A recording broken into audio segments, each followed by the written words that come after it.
গাজীপুরের এত কাছে এমন একটি জায়গা আছে, সেটা আমরাও আগে জানতাম না। চারপাশে শুধু পানি আর সবুজ।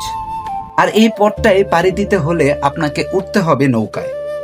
আমরা এসেছি ঘুটিয়ার এই বিলের কাছে, আর আজকের পুরো ভ্রমণটাই হবে পানির উপরে। কিন্তু নৌকা যখন বিলের মাঝখানে চলে এলো, তখন বুঝলাম জায়গাটা শুধু ঘোরার জন্য নয়, মাঝে মাঝে চুপ করে বসে থাকার জন্য। চারপাশে কোনো ব্যস্ততা নেই, শুধু নৌকার শব্দ আর বাতাস। আর আমরা তখন ধীরে ধীরে এগিয়ে যাচ্ছি তামান্না পার্কের দিকে। ভালো লাগতেছে আপনার? অনেক অনেক অনেক অনেক সেই। Heavy heavy heavy. তাই আজকের ভিডিওতে আমরা কি কি দেখলাম, তামান্না পার্কের ভেতরের সৌন্দর্য, আর শেষে গোলাপগ্রাম পর্যন্ত আমাদের এই পথটা কেমন ছিল, তার সমস্ত কিছু আপনাদের সাথে শেয়ার করব। Assalamu alaikum guys, this is Air. Welcome back to my channel with a new vlog video. Right now আমি আছি হচ্ছে ঘুটিয়া, এটি গাজীপুরে অবস্থিত। আমার পেছনে দেখতে পাচ্ছেন বিশাল বিল। আর আজকে এই বিলে করে আমরা যাব হচ্ছে গোলাপগ্রাম। আমরা যাব হচ্ছে বুটে করে, মানে নৌকাতে করে। আমাদের সাথে অনেকে আছে। সো গাইস, আর কথা না বাড়িয়ে চলেন ভিডিওটা শুরু করা যাক। Let's go. ঘুটিয়ার নৌকা ঘাট থেকে আমাদের যাত্রা শুরু তামান্না পার্কের উদ্দেশ্যে। তামান্না পার্কের দিকে যখন আমাদের নৌকা এগিয়ে যাচ্ছিল, তখন আস্তে আস্তে চারপাশের দৃশ্যটা আরো সুন্দর লাগছিল। একদিকে বিলের পানি, অন্যদিকে সবুজে ঘেরা পাড়, আর নৌকার চারপাশে ছোট ছোট ঢেউ।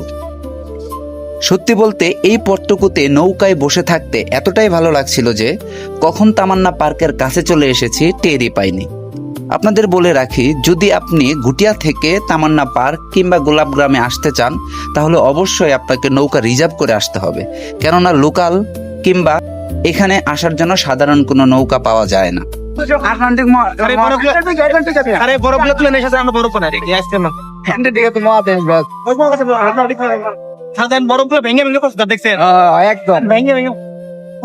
নৌকা মানে আমাদের বোটটা যাইতে পারতেছে না, খুব কষ্ট করে যাইতে হচ্ছে। অবশেষে নৌকা এসে থামলো তামান্না পার্কের কাছে। নৌকা থেকে নামতেই জায়গাটার পরিবেশটা একেবারে অন্যরকম মনে হলো। চারপাশে সবুজ খোলা জায়গা আর শান্ত একটা পরিবেশ। ঠিক এর মাঝেই ছোট্ট একটা চায়ের দোকান। নদীর দক্ষিণা হাওয়ার সাথে চা খাওয়ার যে অপরূপ তৃপ্তি, তা শুধুমাত্র একজন ভ্রমণ পিপাসুই বুঝতে পারবে। কেমন লাগতেছে? ভালো? এই যে আমাদের গুরুজন, আসসালামু আলাইকুম। ভালো লাগতেছে স্যার? আছে খুব সুন্দর লাগতেছে, খুব সুন্দর, পরিবেশটা খুব সুন্দর, কোনো কোলাহল নাই, রিল্যাক্স। হ্যাঁ রিল্যাক্স। চলেন যাই। তরুণ বাবা জানছি এই যে লাকড়ি সব কিছু লয়ে আনে বাবা। আরে তবে আপনি কথাই মান আপনি ডেকে দিয়েছেন, আমরা সব লয়েছি, খালি চাইতে ভাত পাক করবো। তো পাক করে এবার তো সবাই আহে লইয়াই তো আহে আয়ে পাক আপনার করে। কি করা লাগবে এটা কোন? ওই যে বললাম 300 টাকা। তো না হলে 300 না তো 200 তো দিবে। আবার 100 টাকা নিয়ে আমরা, না না 100 টাকা। আর বাবা নিয়ে রাখ আমাদের 100 টাকা দিন নাই বাবা। দেন দাও। আমরা তো চুলা টুলা সবই নিয়ে এসেছিলাম। সবাই আহে বাবা। আচ্ছা 100 টাকা দেব। না 100 টাকা। এ বাবা ইয়া তো আমরা ভাত তরকারি বলকে রাধা নাই।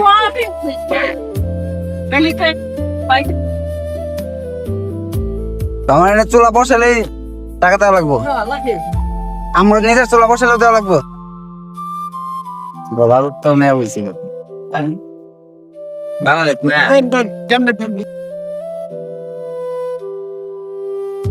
ভাত রান্না হবে, ভাত রান্নার জন্য পাতিল, সরি ভাত রান্না হবে, ভাত রান্নার জন্য হচ্ছে এই যে বোতলের পানি ইউজ করতে হবে।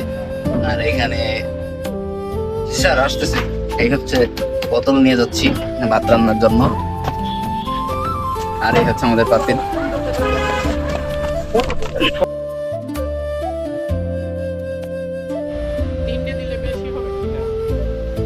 তিনটা দিলে বেশি হবে কিনা?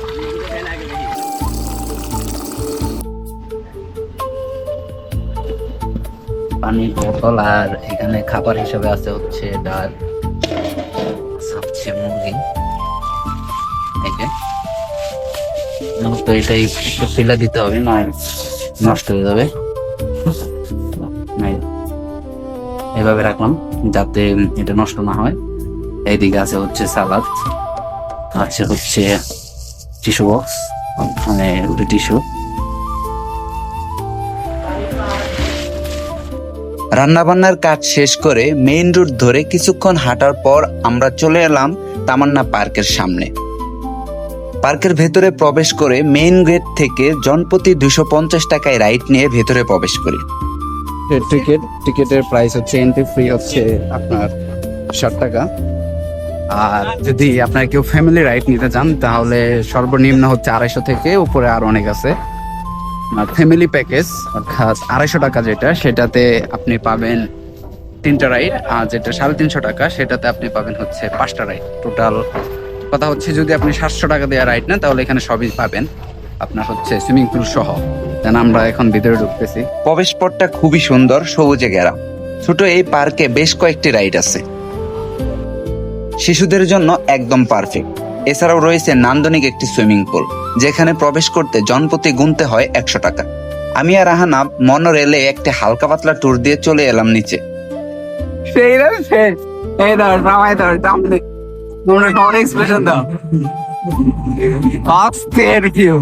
তুমি নিশ্চয় দেখতে পারো, ওই যে সুইমিং পুলে বলে এমন কি করে সুইমিং পুল সবাই চিল সপ্তাহে চিল।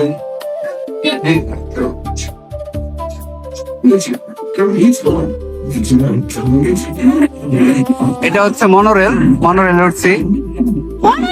কেমন লাগতেছে আনাপ? ফিলিং সেই? তুমি কি এরকম আরো ভয়ানক কিছু চাও? রোলার কোস্টার হবে? ইয়েস, আমরা রোলার কোস্টারে উঠতে চাই। ইয়েস, আমরা আরো ভয়ানক কিছু চাই। ইয়েস। কিছুক্ষণ এখানে সবাই ঘোরাঘুরি করলাম, জায়গাটা দেখলাম। তবে আমাদের আজকের ভ্রমণ এখানেই শেষ নয়, কারণ এরপরের গন্তব্য হচ্ছে গোলাপগ্রাম। তামান্না পার্ক থেকে সরাসরি চলে এলাম নৌকার কাছে। এবারের গন্তব্য গোলাপগ্রাম। ততক্ষণে দিনের আলো একটু একটু করে বদলে গেছে, পানির উপরে বিকালের আলো পড়েছে, আর নৌকা ধীরে ধীরে সামনে এগিয়ে যাচ্ছে। বিকালবেলার এই মৃদু বাতাস শরীরের সমস্ত ক্লান্ত দূর করে দিয়েছে, মনে এক ধরনের শান্তির আভাস পাচ্ছে। একটা প্রশান্তময় বিল আপনি খুব কমই পাবেন। দেখেন এই যে এরিয়াটা দেখতেছেন, অর্থাৎ এটা হচ্ছে আশুলিয়ার ব্রিজ, আর এই দিকটা হচ্ছে আশুলিয়ার সমস্ত জায়গা। ঠিক তারই মাঝখানে এই বিশাল জলরাশি দেখেন। আর আমি ঠিক বসে আছি এই জায়গায়, আমার পিছনে অনেক মানুষ। বাট এরকম জলরাশির ভেতরে এইভাবে ট্যুর করার যে মজা, শুধু যারা ভ্রমণ পিপাসু আর যারা ট্যুর করে তারাই বুঝতে পারে। প্রচন্ড লেভেলের বাতাস, আর আজকের ওয়েদারটা জাস্ট অস্থির। দেখেন আকাশটা কিন্তু মেঘলা, যার কারণে ট্যুরটা সেই হচ্ছে এন্ড এনজয় করতেছি অনেক। আই হোপ আপনাদের ভিডিওটাও খুব ভালো লাগবে। আমাদের গন্তব্য হচ্ছে গোলাপগ্রাম। আমার পিছনে অনেকেই যাচ্ছে, ওই যে আমরা একটা ড্রিম হয়ে যাচ্ছি। অবশেষে চলে এলাম গোলাপের রাজ্য গোলাপগ্রামে। চারপাশে সবুজ, এর মাঝে ছোট ছোট বাড়ি, ছোট দোকান, আদা পাকা মেঠো পথ, পথের দুই ধারে গোলাপ বাগান। দেখতে যেন শিল্পীর আঁকা রং তুলি ছবির মতো। কি চমৎকার, বেশ অপরূপ, মনোমুগ্ধকর। দেখতে দেখতে বিকাল গড়িয়ে সন্ধ্যা নেমে এলো। এবার বাড়ি ফেরার পালা। খুবই সুন্দর একটা গাছ, সাঙ্গপাঙ্গ না? তাই ছুটে চললাম সেই চিরচেনা বুটের দিকে। কিন্তু গুটিয়ার এই বিলের শান্ত পানি, নৌকার সেই ধীরগতি, তামান্না পার্কের পথ আর গোলাপগ্রামের দিকে এগিয়ে যাওয়ার সেই বিকেল, এই স্মৃতিটা হয়তো অনেকদিন আমাদের সঙ্গে থেকে যাবে। আজ একটা কথা বুঝতে পারলাম, সব সুন্দর গল্পের জায়গা গুগল ম্যাপে খুঁজে পাওয়া যায় না। কিছু কিছু গল্প খুঁজে পেতে হয় নিজের পায়ে হেঁটে, নৌকায় চড়ে। যদি ভিডিওটি ভালো লেগে থাকে তাহলে অবশ্যই পাশে থাকবেন। দেখা হবে পরের ভিডিওতে অন্য কোনো অজানার গল্পে।